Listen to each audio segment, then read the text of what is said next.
Albatros, c'est de l'éducation gratuite des jeunes au développement durable.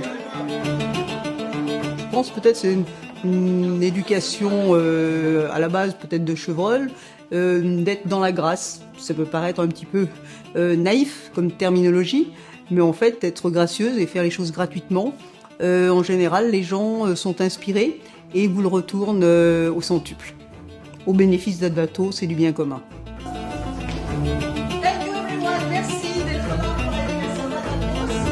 Nous ne faisons pas payer de cotisations et les membres sont tous les gens qui sont soit volontaires, soit bénéficient de nos formations. Donc ce matin, tous les présents ont tenu l'Assemblée Générale 2024 pour approuver les comptes, donner quitus à notre gestion et le rapport annuel ainsi que les comptes leur ont été distribués. D'autre part, l'anniversaire avec la remise des prix. Et puis cet après-midi, il va y avoir une activité sur l'agriculture pédagogique.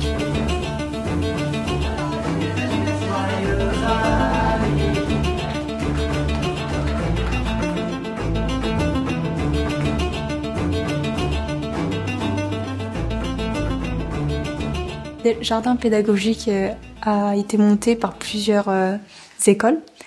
Les étudiants aident beaucoup dans la réalisation des semis et des plantations. En tant que lycéens et les générations futures, c'est très important pour mieux comprendre le changement de l'environnement.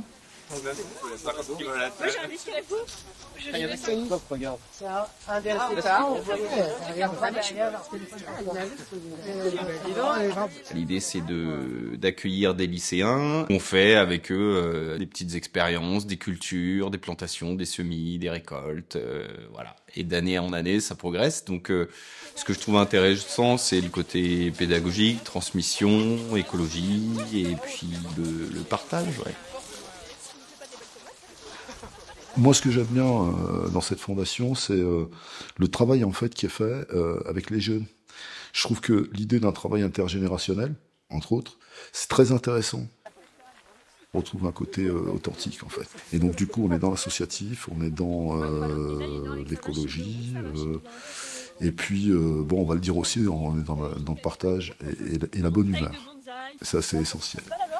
Et puis je trouve que de les amener ici. Alors ça a du sens parce que c'est leur apprendre qu'avec parfois pas grand-chose, on peut faire beaucoup pour la planète. Ah, les tomates sont vraiment hyper réussies. Consommables maintenant quoi. Ah oui, c'est riche donc. Navet, ça va vite et ça arrive pas grand-chose. C'est très intéressant, ça nous a permis de montrer d'autres façons écologiques de préparer la terre, de s'occuper des jardins. Et là, c'est vraiment que du naturel, du coup, je trouve que c'est super.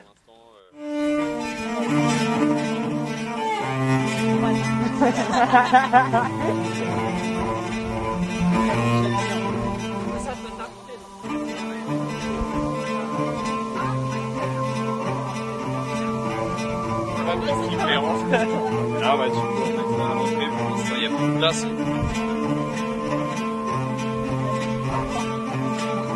Il y a des coupes.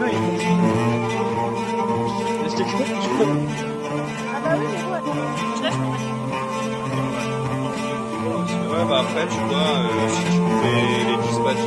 On a été lancé à l'exposition universelle de Shanghai de 2010. On a formé depuis maintenant 15 ans 18 000 enfants de Chine, France, Brésil. On a été reconnus cette année comme partenaire des Nations Unies. Et puis on a développé aussi un modus operandi, si je puis dire, intégré pour s'autofinancer.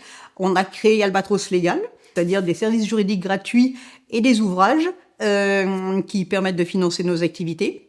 Ici, les Alba Homes sont également utilisés pour financer en Airbnb nos activités. Et puis finalement, j'ai créé une entreprise sociétale qui s'appelle Create to Donate à Singapour, qui fait d'une part maison de publication humaniste et d'autre part a une licence pour vendre en e-commerce des objets. Donc par exemple, on a ceci qui a été fait par Philippe Tournaire, c'est un albacoin. On a également des tableaux, des sculptures, et on a développé donc un jardin pédagogique, le jardin de Servan. On a développé également une application mobile internet avec le CNRS au moment du Covid, qui s'appelle Saphir. L'application Saphir, elle a été financée par le CNRS et le prix Baudouin. Il y a 22 modules en tout, donc avec des cours, des quiz et aussi plein de jeux.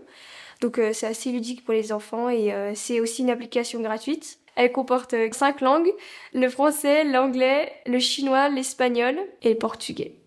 Et puis maintenant, un tout nouveau projet a émergé avec Harvard, c'est Gaia Voice for Albatros, c'est-à-dire c'est une intelligence artificielle qui rassemble les différentes données et les différentes mémoires des gens qui travaillent avec nous.